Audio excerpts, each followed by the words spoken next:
तो जैसे मैंने आपसे वादा किया था कि हम इस पूरे चुनावी प्रोग्राम कह लीजिए, पूरी यात्रा कह लीजिए, जो कुछ भी नाम उसको दीजिए, हमने आपसे कहा था कि भारत भ्रमण के दौरान हम आपको तमाम ऐसे बिंदुओं से आपको सीधे तारुफ कराएंगे जिनसे आप अनछुए थे, क्योंकि हमारी जो मीडिया है वो आप तक स्टूडियो से आपके पास जो जानकारी देती है वो अधूरी जानकारी होती है। वो उन्हें खुद उस बारे में बहुत कुछ नहीं, वो गूगल से सर्च करके आपको बहुत सी बातें बताते हैं।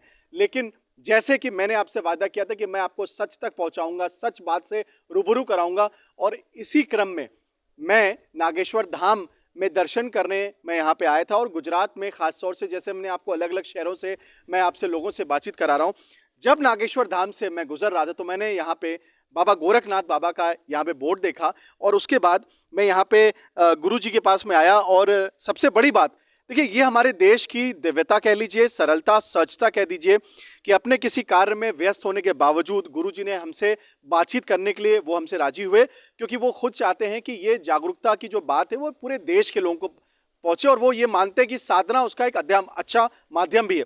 गुरुजी, आपको बहुत बहुत प्रणाम साधना चैनल से बातचीत करने के लिए। चलिए, आपका भी आभार और साधना चैनल का भी खूब खूब आभार। आप उन्नतशील हो, सत्य का अनुकरण करें, ये मेरी ऐसा प्रेरणा है और ऐसा मैं चाहता भी हूँ। इसके लिए आपको धन्यवाद। गुरुजी, जैसे कि हमने देखा यहाँ पे नागेश्वर धाम बाबा, हम वहां से निकल ज्योतिर्लिंग से निकल के आ रहे थे, हमने बोर्ड देखा, और जो हम चाहेंगे अपने वीडियो जर्नलिस्ट को एक बार जरा यहाँ की वो खूबसूरती, जो यहाँ की भव्यता है। हमारा देश मंदिरों का देश है, ये सनातन धर्म का देश है, और इस बात को समझने में 70 साल भी हमें बीत चुके हैं।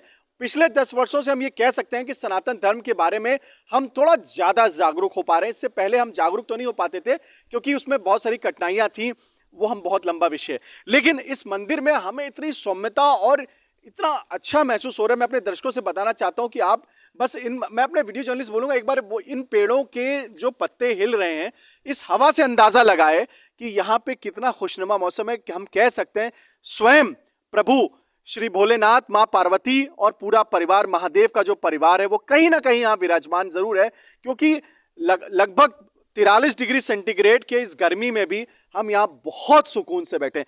गुरुजी, ये कैसे ऐसे माहौल है यहाँ पे, और ये बाबा गोरखनाथ मंदिर के बारे में हमारे दर्शकों को बताइए। हाँ जी, ऐसा किंवदंती है और कुछ शास्त्रों में प्रमाण भी है कि गोरखनाथ जी जब सशरीर थे इस पृथ्वी धरा पर, तो तीर्थाटन या भारत भ्रमण के लिए निकले। तो वो जब द्वारका आए, द्वारकाधीश के इस राज्य में आए, वो इधर समाधि लगा लिए।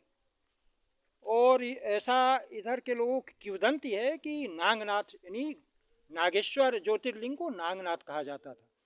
तो किसी समय में भोलेनाथ भी कैलाश से इधर आए पार्वती के साथ और अपने परिवार के साथ, और इधर निवास किया। तो इसकी कहानियाँ तो बहुत बड़ी हैं, उस पर मैं नहीं जाऊँगा।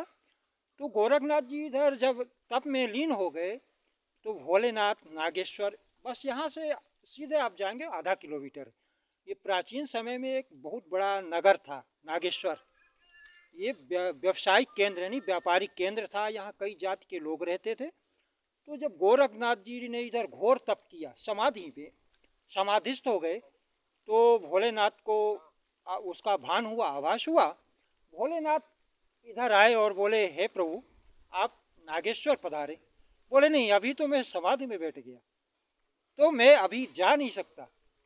और ये उस समय चतुर्मासा होता था, तो चतुर्मासा यहाँ ही किया उन्होंने, गोरखनाथ जी ने। तो उधर से वो भोलेनाथ प्रतीक्षा कर रहे थे कि गोरखनाथ जी कब आएंगे, कब आएंगे। इसीलिए गोरखनाथ का मंदिर और नागेश्वर एक दूसरे के आमे सामने है, नहीं सामने ही। तो गोरखनाथ का ये तपोभूमि है, और इधर बहुत दिव्यताएं हैं और विचित्रताएं भी हैं। इधर टिकना भी एक बहुत बड़ी बात है।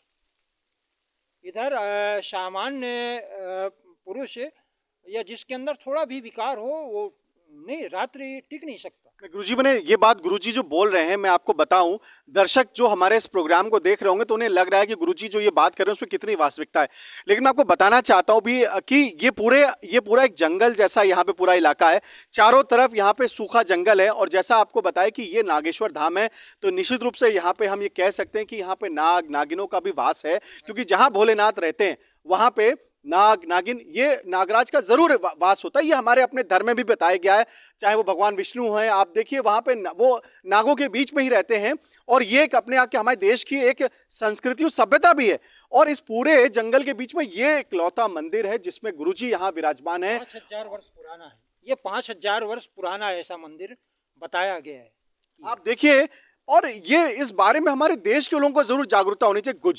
गुजरात अपने आप में एक सनातन का एक बहुत बड़ा केंद्र है, जबकि ये एक राज्य जिसको कहने में छोटा हो सकता है, लेकिन इसकी जो विकास की गति है, इसमें चाहे फिर वो धर्म की विकास की गति हो या इस प्रदेश की विकास की गति हो, उसकी कोई जो आयु है वो इतनी लंबी है और उसकी जो गति है वो बहुत तेज है।